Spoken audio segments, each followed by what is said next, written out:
દેશમાં ઉત્તરાયણના પર્વને લઈને ભારે ઉત્સાહ જોવા મળી રહ્યો છે, પરંતુ આ ઉત્સવ વચ્ચે મુસાફરો માટે ચિંતાજનક સમાચાર। સુરત શહેર મહાનગરપાલિકાએ સુરક્ષાના કારણોસર આવતીકાલ 14 જાન્યુઆરી શહેરની તમામ 367 બીઆરટીએસ બસોના પૈડા થંભાવી દેવાનો નિર્ણય લીધો છે। દર વર્ષે જેમ આ વર્ષે પણ પતંગની દોરીથી થતા અકસ્માતોને જાનહાનિ નિવારવા માટે તંત્રએ આવકારવાદાયક પગલાં લીધા છે, તો બીજી તરફ સિટી બસ સેવા પણ સંપૂર્ણપણે કાર્યરત રહેશે નહીં। ઉત્તરાયણના દિવસે સિટી બસ સેવા તેના નિર્ધારિત શેડ્યુલના માત્ર 30% ક્ષમતા સાથે જ દોડશે। આ નિર્ણયને કારણે શહેરના લાખો નોકરિયાત વર્ગ અને સામાન્ય મુસાફરોને ભારે હાલાકીનો સામનો કરવો પડી શકે છે।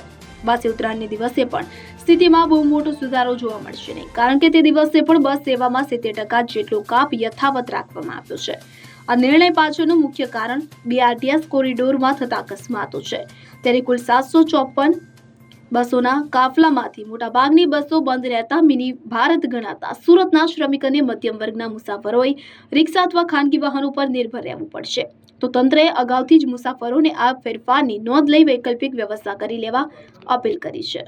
Bureau report CN24 news. હવે જુઓ દેશ દુનિયાની તમામ ખબરો તમારી આંગળીના ટેરવે।